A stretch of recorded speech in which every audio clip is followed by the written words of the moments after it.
since gun reform. I have had the occasion to be sued by the NRA and the gun lobby. They had me in court for 2 years. The good news is we beat them at the circuit court, we beat them at the appellate court, and we want to see them in the Supreme Court. It's time for regular folks to get their voice again in this process. We've had a major failure by Commissioner Adam Putnam, allowing for folks to have gone unvetted through the federal system to get access to concealed weapons, putting people, everyday people, in danger.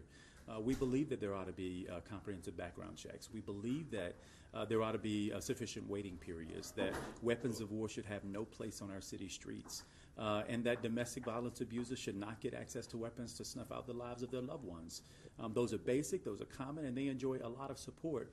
In fact, majority support by Floridians all over the country, the state. All right, so this is real quick, but that is your guy Gillum, the mayoral candidate for Florida from Tallahassee. He's currently the mayor of Tallahassee. This dude decided to release his gun control proposals. And, you know, there's conversations going on in the black gun group, BGOE, which I've said I was done with because it is what it is. I recognize that black people take their liberal bullshit wherever they go. But it was interesting again today seeing how many people were saying, going back and forth over their dilemma. They want to support him because of his skin color, despite the fact that an issue that's important to them, and I assume is important to them because they are in a black gun group, Second Amendment and gun control, whatever. But he has released some of the things he wants to include for the state of Florida. The weird thing to me about Gillum and Stacey Abrams, another black female running for governor in a red state in Georgia, is that, like, well, more specifically in Florida. Florida is like, it's a red state. It can, you know, be purple, but it's a red state for the most part. It has a lot of blue districts.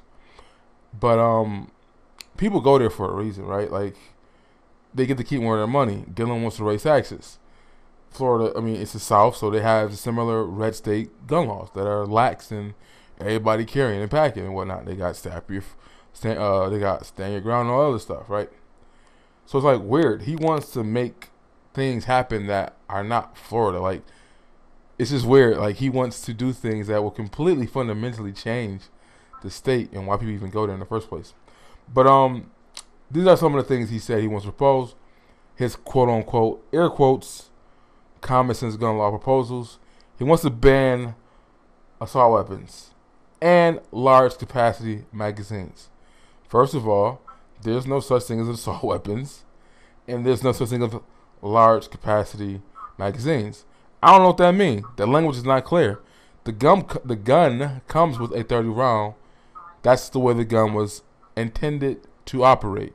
Now, is he saying 60 round drums? Is he saying 100 round drums? Like, in New York, we have that same infringement on our ability to carry in the Second Amendment. And they put us down at 7 at first. And then that didn't make any sense because they did this dumbass law overnight. And they realized that cops will have to also abide by that rule. And they don't even make pistols to carry 7 rounds. They don't make magazines to carry 7 bullets. They have what they come. The minimum is 10 plus 1 in the chamber. So I'm saying, like, that was the dumb shit around the gun laws that they even had to fix. Now, I'm not even sure. I think that in New York, even though we have 10 rounds to go to the range, to go hunting or whatever, I think for your home defense, you're supposed to technically only have 7. That part of the provision, I don't think changed, but whatever. But that's one thing. They want to ban ARs, there's no such thing as assault rifles, and large capacity magazines, which that is oblivious. Like that doesn't, there's no, like, this is all about language in the law, and it matters, and words matter. So I'm saying, if the gun comes with 30 rounds, is that large to you? Or are you saying 100 rounds, 30 and 60 round mags? I don't understand that. Second is bump stocks. That was a given. Nobody cares about bump stocks. There are people who care about the principle of the thing, and they don't want them doing it because if you give them an inch, they'll take a mile. But that's just a no-brainer. Nobody cares about bump stocks. And there are several other ways to make the gun operate in that manner without using the bump stock. You can do it with a rubber band, for crying out loud. Strengthen and require universal background checks for all gun sales. how can you make a universal background check? I don't know how that works. Like when you go to get your background check, and me coming from New York, I go in there. It takes 5 minutes. They put your name in, fill out the paperwork, and they go to the FBI, and the FBI does what they do, and they clear you right then and there. I did it for a shotgun at Walmart, which took forever. That shit was weird at Walmart. And then I went to like an actual gun range / gun store / FFL, and that shit was quick. But I don't like how does like universal means like the federal government, state, local, everybody gets it. But I'm saying if only Florida implements this system, it's not universal technically, is it? And not to mention, there's a lot of bureaucracy, a lot of agencies not talking to each other like they're supposed to. So I don't even know what that means. Like for Florida, that's not including every other state, which would be universal. Another one it says is close the private sale loopholes. I don't know about that. If they have, like, I don't have that in New York. They got rid of all that here. You can't sell a gun without getting a check. Period. That might be something that they don't have in Florida. I don't know yet, but that's one thing. You just have to get FFL. That's all that means. Problem I have with that is guns are heirlooms sometimes for people. And yeah, you don't want them to get in the wrong hands or whatever, but they are heirlooms. Sometimes they're an investment to say like, oh, you know, I got this gun that's old, antique or whatever, and I want to keep it in the family or whatever. If something happens bad, it's just a way to use it to operate with money, and you no longer have that right as an individual to do that. It's just like, it sucks, but whatever. You just gotta do a background check before you show a gun to your friend. You gotta go to the FFL and pay $25. That's all you gotta do. Like that's not. I don't. You know what I mean? If Floridians don't already have that in place, I'm sure they don't want that. But I'm saying, I don't support it. But it's like, whatever. You know what I mean? Somebody must tell me the gun. We got to go to FFL and pay a third party money. And that's kind of what happens with the whole gun control thing. It's more deterrent and get people to not want to go out and buy guns because they don't know the rules. They're scared. A lot of these things, if you don't abide by them after this law is passed, and they'll give you a grace period, but you're basically a felon. Like in New York, if you got a 30-round mag, you're a felon.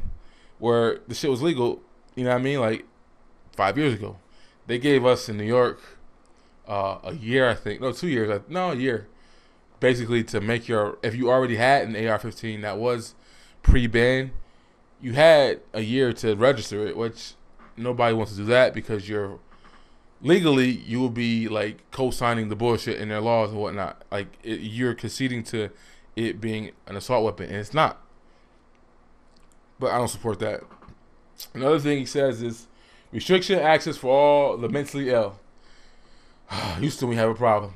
My issue with that, and this actually happened in New York, where a guy took some medicine one time because he was depressed or something, and they had that information. I don't know how, because that was his private medical records. And I'm saying he already had his pistol permit. Like it wasn't like he went to go get one and they denied him. He already had it. Somehow his information got in the authorities' hands that he one time took some medication for a few days to get off depression, which he never used again. And he took his gun. And he got his shit back eventually, but the process was like, you got to miss work, you got to go to court, back and forth. It's like unnecessary shit you got to deal with.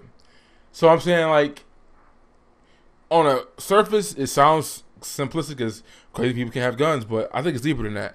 And one thing I noticed too, like with all these black people talking about like Charlamagne started this shit, talking about mental illness publicly, and I always was like, okay, yeah, black people do need to deal with that, but I think there should be like one of those in-house conversations, because I'm saying when you go around saying that you're crazy and this and that, like Kanye is, or we're calling him that, but we're making it easy for anybody to set your ass up. They can easily set you up to where they say you killed yourself or whatever, right? Like that mental illness thing is like, I can see it just like the legal marijuana thing. I already talked about that. How a lot of black people are going to forfeit their right to bear arms so they can get a marijuana card. And I ain't about that life. And I'm saying the mental illness thing is something else. If you go on medication, if you're conceding to the point and you're saying you're diagnosed with some of this stuff, I just think you gotta watch out with that. And at the end of the day, mentally ill people, that is a broad definition. They don't mean the same for everything. If you're a person that can't function without pills, that's something I question. But at the end of the day, you're still an American citizen, and you are a target because you have a handicap, and we're telling these people that they shouldn't be able to have guns. It is what it is.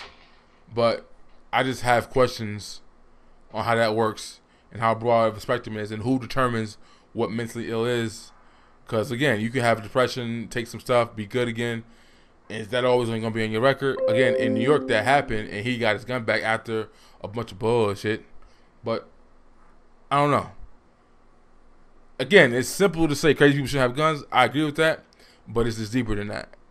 You know, that was the big thing during the Obamacare years, and where doctors was asking kids, do you have guns in your house? Like, they just over doing too much, getting in your business. Shit ain't got nothing to do with them. Like, that's not cool. And if that mental illness part passed, that's definitely going to be a part of the game. Restricted access for known... for known foreign and domestic terrorists. That's like a no freaking brainer. Like, huh? Okay. Terrorists can't have access to get guns. Like, I don't think nobody opposes that. The problem with that is terrorists should actually already be in jail in the first place, right? They should already be locked up. But what doesn't work about that is that terrorists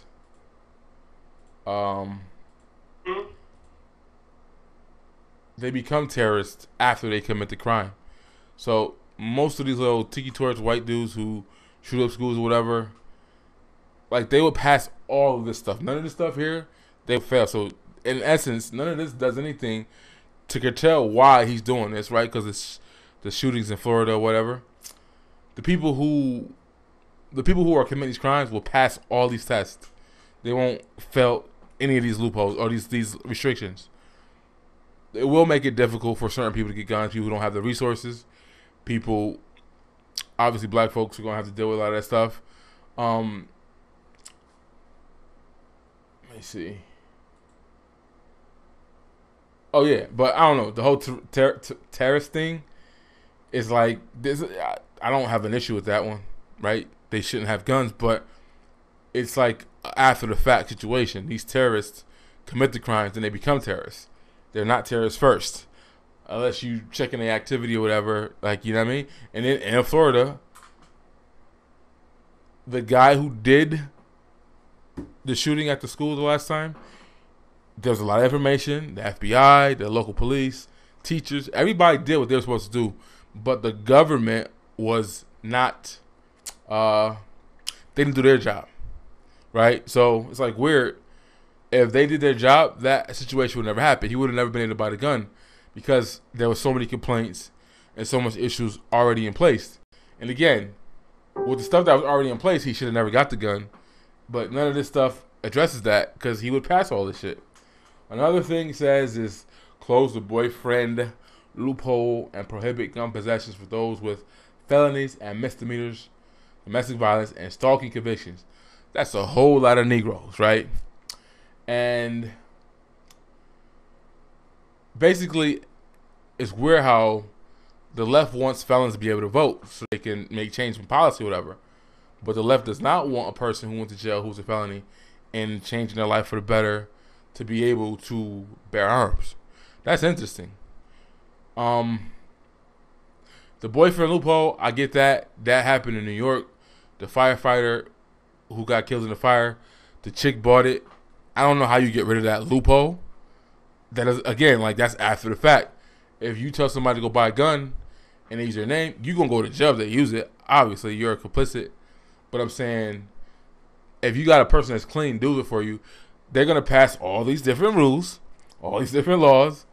Like, say you are a terrorist and you're known. You just have your cousin Habib do it for you. Like, it's just weird. None of this shit changes the gun problem, right? I'm confused. But y'all niggas gonna vote for him anyways. It is what it is. The boyfriend loophole, so I get that, but again, to me, it's just like you can't do anything about that. I think like unless you're saying, and it doesn't say it here, but I'm assuming that would say if you're dating somebody that's a felon, then you can't have a gun in the home. Period. Which that brings me back to what I forgot, and I try to finesse it. Was Taylor, the football player, number 24. He had a felony. Part of his probation was he couldn't have guns. Basically, I know what happened to him. His house got broken into. A bunch of undesirable Negroes broke in and they shot him. And his baby mom's was upstairs. She was pregnant, I think, at the time.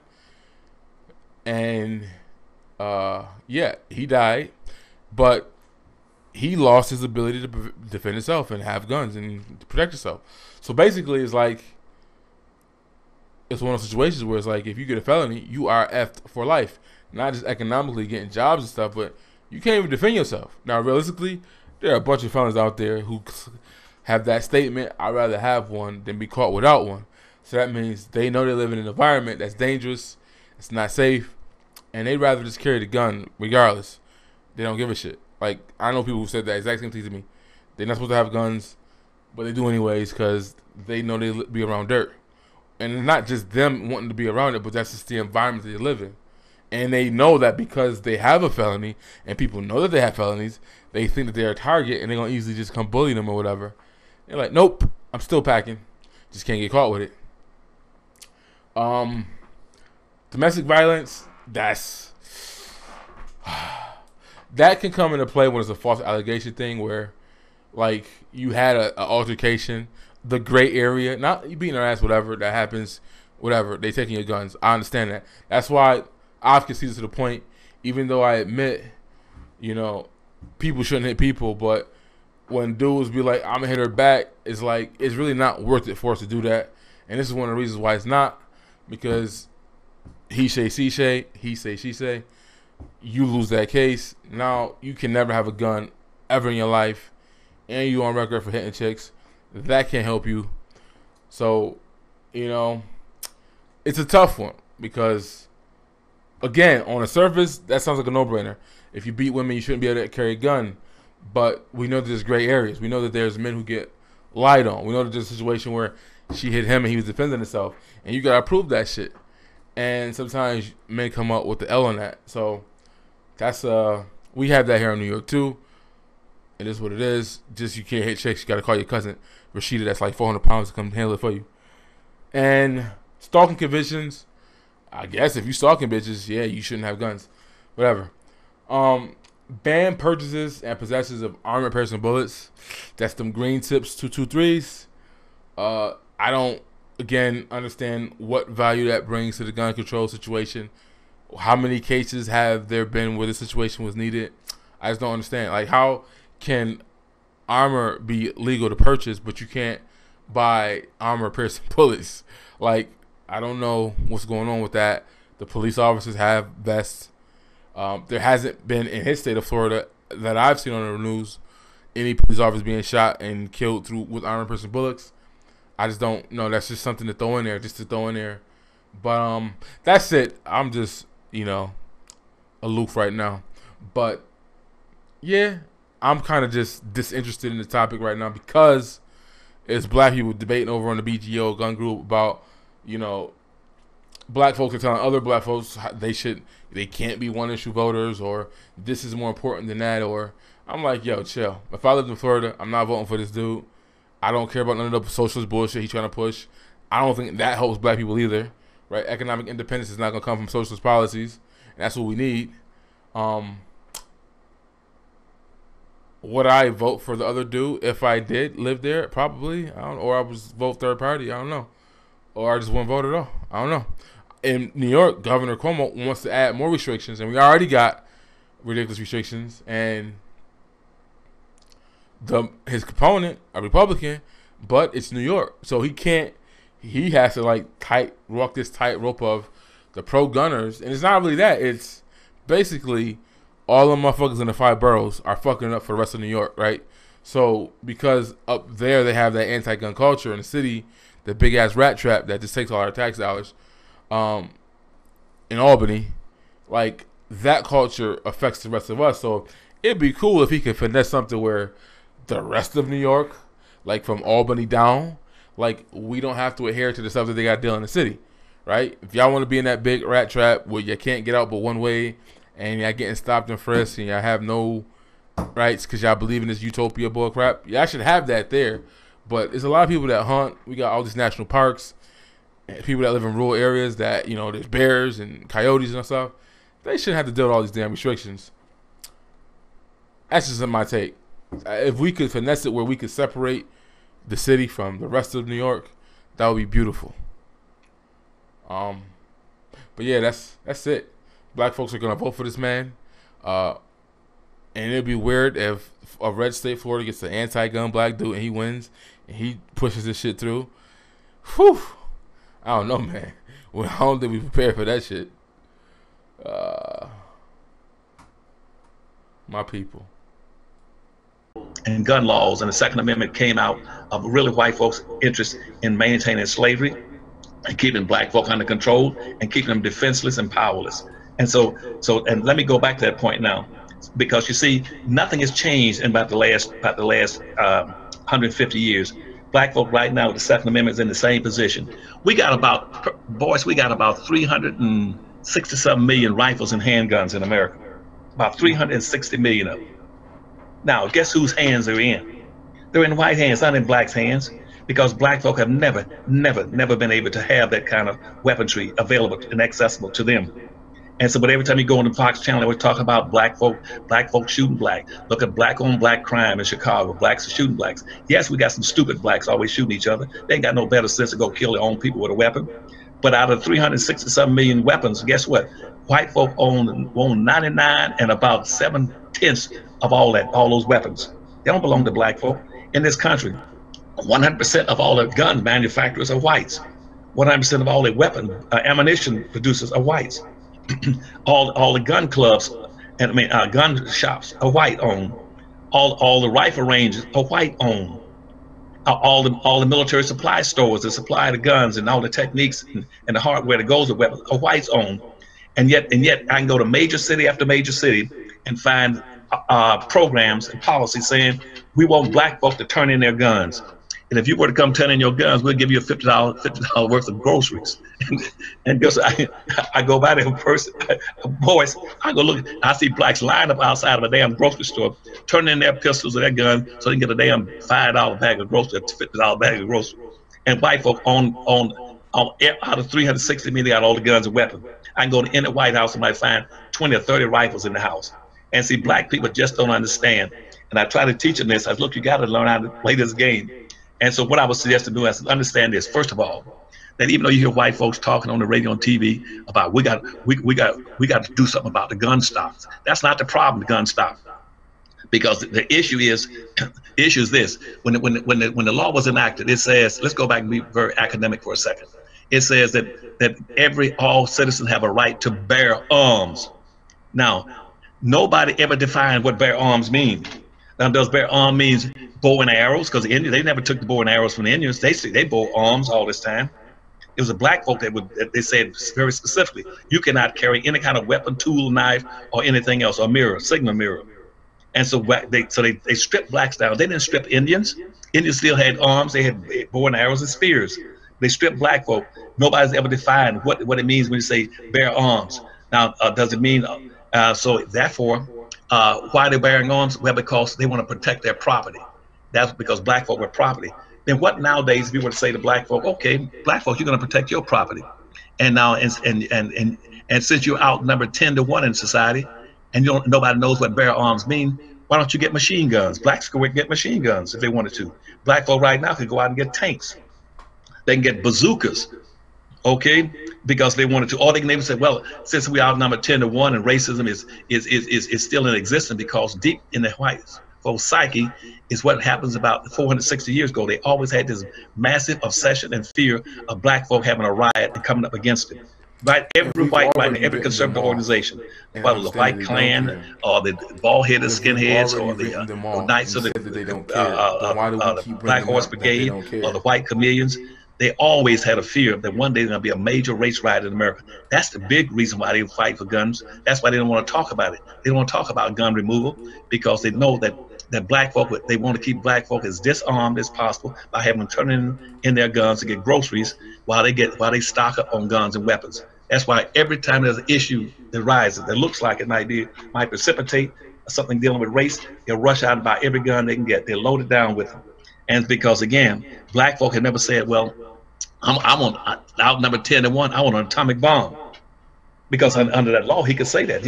A black right now can say, I can go out. If black folk were to get very smart, see, and they can start doing what I learned early in political science. What you do is the best defense is an offense. You say, okay, I'm gonna flip the switch.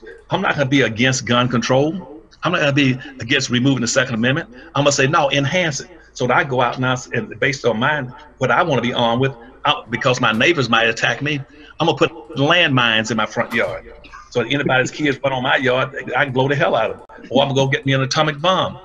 But see, no, black folk are too busy playing the political party stuff with the Democratic Party and the liberals saying, we don't want the guns and weapons. You should do just the opposite. No, we want them just like whites. And I want every black household, it being mandated that every black household has at least 10 AKs.